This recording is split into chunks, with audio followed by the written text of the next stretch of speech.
بسم اللہ الرحمن الرحیم۔ السلام علیکم، کیسے ہیں آپ سب؟ امید ہے کہ خیریت سے ہوں گے، گرمیوں کو انجوائے کر رہے ہیں، گھر میں ہیں، زیادہ سے زیادہ پڑھ رہے ہوں گے، اپنی پریزنٹیشن اسائنمنٹس جو پینڈنگ رہ گئی آپ کی انہیں پریپیئر کر رہے ہوں گے۔ آج کل ہماری بھی پریزنٹیشن چل رہی ہیں، کل بھی پریزنٹیشن ہے، سو ہم امید ہے کہ آپ نے تیار کی ہوگی۔ Let's start. We have now our lecture 21 for Pakistan studies. ہمارے پاس آج جو کنٹینٹس ہیں ان میں دو ہیں بیسیکلی ایک سیکوینس بنانے کے لیے۔ پہلا جو ہے وہ ہے اکبرس پولیٹیکل پالیسی۔ ہم دیکھتے ہیں کہ اس کا نتیجہ نیشنلزم کا۔ پھر اس میں ایک بات آتی ہے کہ نیشنلزم کو پیدا کرنے کے لیے اس نے ریلیجیس افیئرس میں ریشنلٹی کو یعنی کہ عقل کو اہمیت دی کہ ہم مذہب میں ان باتوں کو لیں گے جن کو ہماری عقل تسلیم کرتی ہے۔ تھرڈ پر ہے ریشنلٹی ان پولیٹیکل افیئرس کہ پولیٹیکل افیئرس میں سیاسی معاملات میں تعقل کا کیا اثر ہے، کیا اس کی پارٹیسپیشن ہے، کنٹریبیوشن کیا ہے۔ اور پھر ہم دیکھیں گے لاسٹ میں ایک مجدد رحمۃ اللہ علیہ اپروچ ٹورڈس اکبر پالیسی۔ ہم دیکھتے ہیں کہ اکبر کی جو پولیٹیکل پالیسی تھی اس میں کوزز کیا تھے اس کے۔ ہم دیکھتے ہیں کہ یہاں پر کہ سب سے پہلے تو ہمارے اسلامک جیسے آپ کہہ لیں کہ لو کریکٹر والے سکھ سائنٹسٹ جو تھے جسے علماء سو کہتے ہیں وہ تھے۔ ان کی آپس کی لڑائیاں تھیں، فائٹس تھیں، اور وہ لڑائیاں کس وجہ سے تھیں؟ صرف دا لو فار ورلڈ، ان کی لو نہیں کہنا چاہیے، لسٹ کہنا چاہیے کہ ان کی جو دولت کا، دنیا کا، اقتدار کا، اتھارٹی، پاور کا، اور اپنی خواہشات نفسانی کی کو جو فلفل کرنے کے لیے جو ان کی خواہشات تھیں ان کی آپس میں اس وجہ سے جو ایک دوسرے کے ساتھ کنٹرڈکشنز ہوتی تھیں وہ سب سے بڑی وجہ تھی جنہوں نے اکبر کو ان سے دور کر دیا۔ اور ان علماء سو کی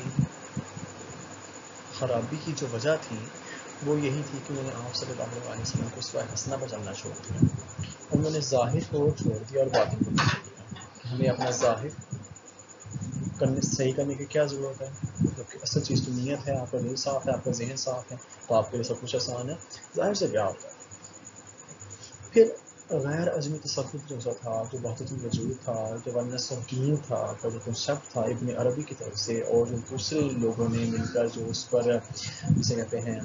کور کرنے کی کوشش کی اور اس کو طول دیا، اس میں غلط چیزیں ایڈ کر دیں، اس کی وجہ سے بہت زیادہ کنسیپٹ اسلام کا اکبر کے دل میں خراب ہو گیا اور اس پر دور ہونا شروع ہو گیا۔ پھر ایک یہ بھی وجہ تھی کہ عقائد کی یعنی کہ ایمان کی اور اقتدار کی ایک جنگ تھی۔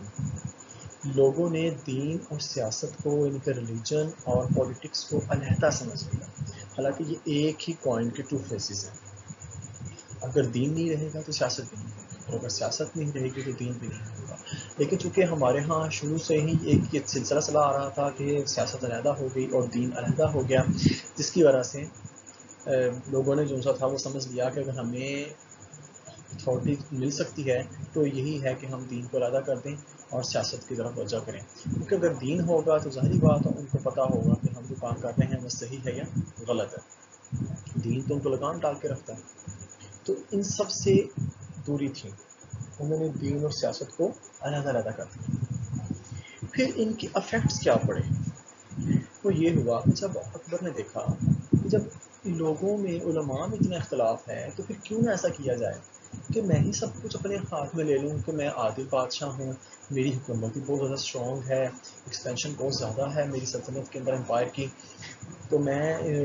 کر سکتا ہوں۔ کہ حدیث میں بھی آتا ہے کہ عادل بادشاہ کون سا ہوتا ہے، وہ درجہ مجتہد سے بڑھ کر ہے، اور یہی بات ہم دیکھتے ہیں کہ جو ملا مبارک نے محضر نامے کے اندر درج کی تھی وہ یہی بات تھی۔ تو اکبر نے کہا کہ بھی میں ہی لیتا ہوں اس کو، اور ملا مبارک تھا یا فیضی تھا یا مفضل تھے، ان سب نے مل کر اور دوسرے لوگ تھے انہوں نے اس کو سپورٹ کیا، اس کو سیکنڈ کیا، جس کی وجہ سے اس کا حوصلہ بڑھا، وہ انکریجڈ ہوا اور اس نے اتھارٹی آف اجتہاد لے لیا کہ میں ہی جو فیصلہ کروں گا اختلافی مسائل کے اندر، میری بات ہی ویلڈ ہوگی۔ اس کا نتیجہ یہ ہوا کہ پھر اس نے دیکھا کہ جب تمام مذاہب کے اندر اچھی باتیں بھی ہیں اور جو اسلام سے جو اینٹی اسلامک ان کے اندر ہیں وہ عقل سے زیادہ قریب ہیں، اور جو اسلام میں ہیں بہت سی ایسی باتیں ہیں جنہیں ہم معجزات کہہ سکتے ہیں کہ جن کے بارے میں ان کا عقل جو ان سی ہے ان کو سمجھ نہیں سکتی، تو اس نے کہا کہ میں کیوں نہ ایک ایسا دین ایجاد کروں، ایک ایسا دین بناؤں، ایک ایسا کوڈ آف لائف بناؤں جس پر تمام مذاہب کا ایک یونٹی آ جائے، اور اس طرح جب وہ تمام ایک ہی دین پر عمل کریں گے، ایک ہی کوڈ پر عمل کریں گے، ایمان لائیں گے، تو ان کے درمیان میں سے یہ اسلام مسلمان ہونے کی یا ہندو ہونے کی یا سکھ ہونے کی یا پارسی ہونے کی یا عیسائی ہونے کی یہ جو ڈفرینسز ہیں یہ نکل جائیں گے، اور وہ سب ایک ہی سرزمین پر، یعنی کہ ہندوازم جو ہندوستان تھا، ہندوستان جسے کہتے ہیں، اس کے وہ بن جائیں گے، لوگ قرار پائیں گے، اور اس طرح ایک ہندو قومیت جو سی ہے، ہندو نیشنلزم جو سی ہے وہ ابھرے گی۔ تو یہ اس کا کنسیپٹ تھا جو اس کو اشتہار سے دین الہی تک لایا اور دین الہی سے اس کو نیشنلزم تک لے کر آیا۔ اب ہم دیکھتے ہیں کہ اس کا پھر جو علماء سو کی وجہ سے یا جو نیشنلسٹ اس کے دور میں تھے، سب یا اوم اللہ محمد تھے یا شیخ عامری تھا، ان کی وجہ سے اس کو جو رویہ تھا وہ تشکیک والا ہو گیا تھا، اسکیپٹک اور ایگنوسٹک قسم کا ہو گیا تھا۔ پھر اس نے وہ جو پرانے مسائل تھے، خلق قرآن کا مسئلہ تھا یا وحی کا جو نازل وحی کے آنے پر جو شک تھا، شک و شبہ تھا، اور اثبات نبوت کے اوپر جو اس کی جو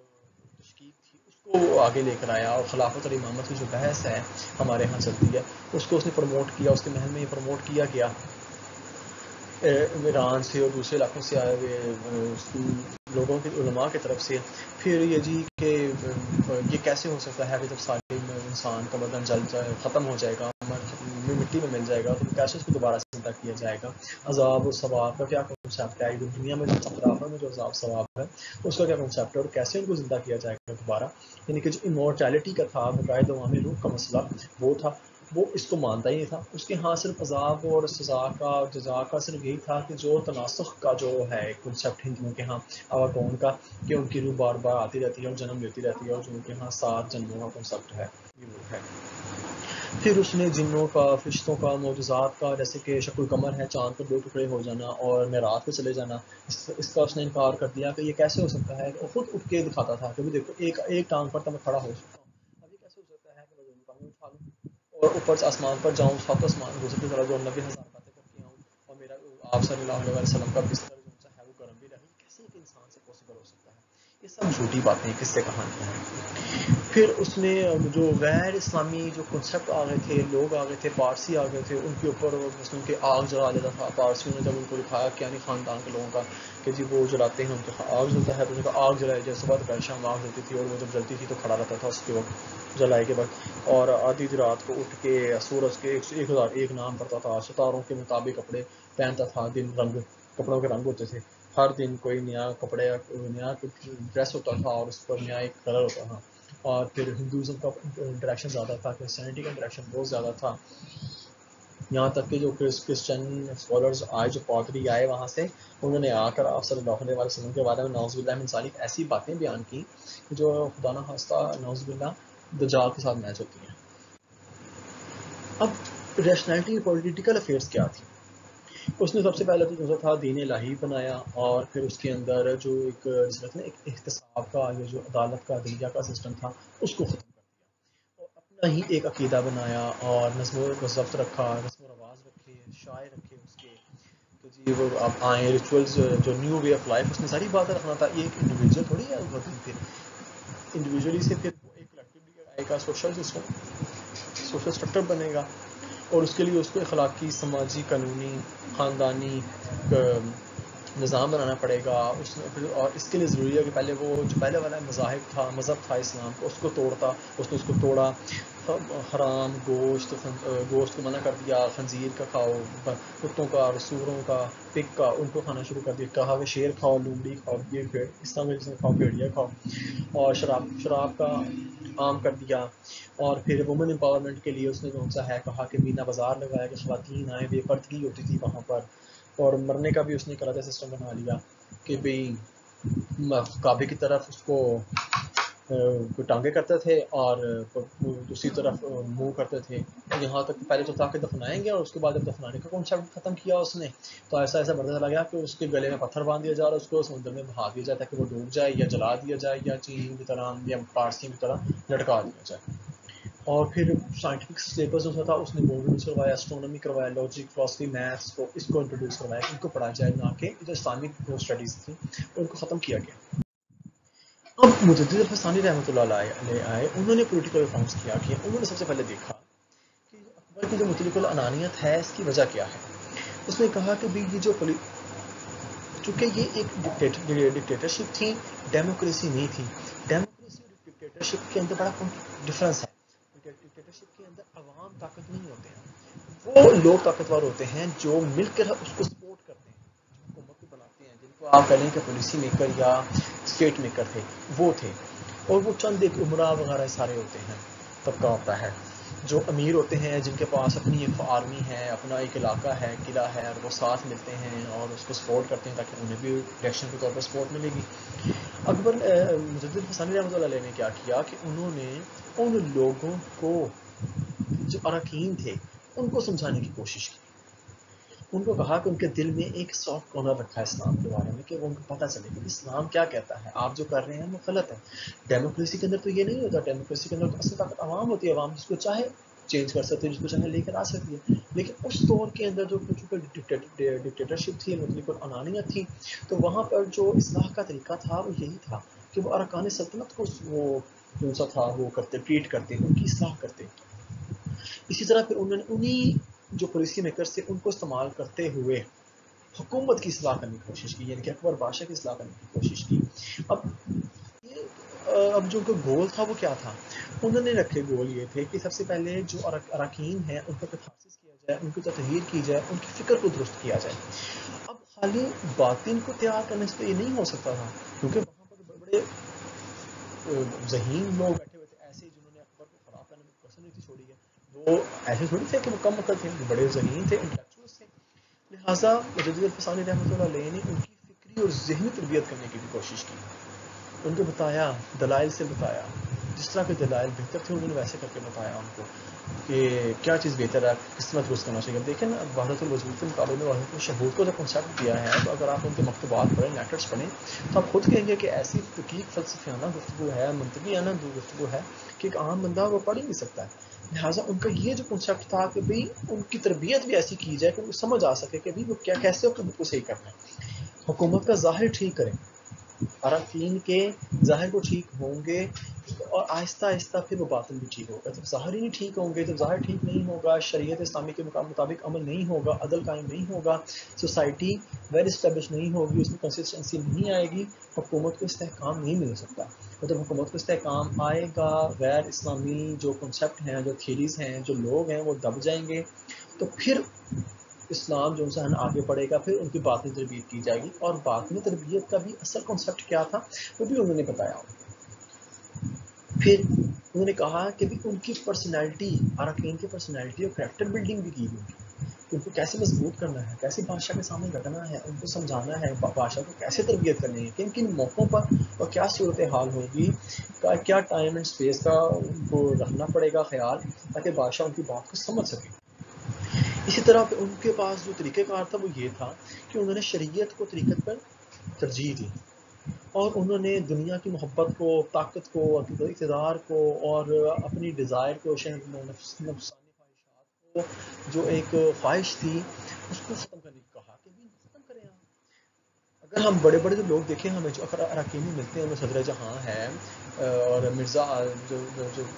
صدر جہاں ہے، خان اعظم ہے، پھر کتنے ہمیں اور لوگ، لالا بیگ کا نام ملتا ہے، شیخ فرید کا نام ملتا ہے، ان کی اصلاح کی۔ اور یہ کوئی ہلکے بندے نہیں تھے، ان کی بڑی پہنچ تھی اکبر تک، اور اکبر ان کی بڑی بات مانتا تھا۔ اکبر چونکہ جلدی فوت ہو گیا، 40-45 تک اس نے حکومت کر کے وہ فوت ہوا، اس نے جتنا بگاڑ کیا اس دوران مجدد الفسانی رحمۃ اللہ علیہ تیاری کر رہے تھے، دیکھ رہے تھے، اور انہوں نے اس دوران بھی مختلف بکلیٹس لکھے ان کو پھیلایا، خاص طور پر عبد الحافظ دیکھیں اور اسبات نبوت کہ اگر آپ پڑھیں تو آپ کو پتہ چلے گا کہ جب محل کے اندر اکبر کے سامنے آپ صلی اللہ علیہ وسلم کی نبوت کے اوپر سوالات اٹھائے جا رہے تھے، اسکیپٹسزم اور اگنوسٹک بیہیویئر پیدا کیا جا رہا تھا، تو اس دور میں مجدد الفسانی رحمۃ اللہ علیہ نے اسبات النبوت کے نام سے ایک رسالہ لکھا. رد روافظ کے نام سے جب خلفائے ثلاثہ کے اوپر تبرہ کیا جا رہا تھا، ان کی شان میں گستاخی کی جا رہی تھی، تو رد روافظ لکھا گیا. اسی طرح جب اکبر نے اپنا کلمہ لا الہ الا اللہ اکبر خلیفۃ اللہ وضع کیا، تو اس دور میں رسالہ تحلیلیہ مجدد الفسانی رحمۃ اللہ علیہ نے لکھا اور کلمہ طیبہ کی اہمیت پر روشنی ڈالی، عقلی اور منطقی دلائل سے نقلی دلائل سے اس کی اہمیت کو واضح کیا.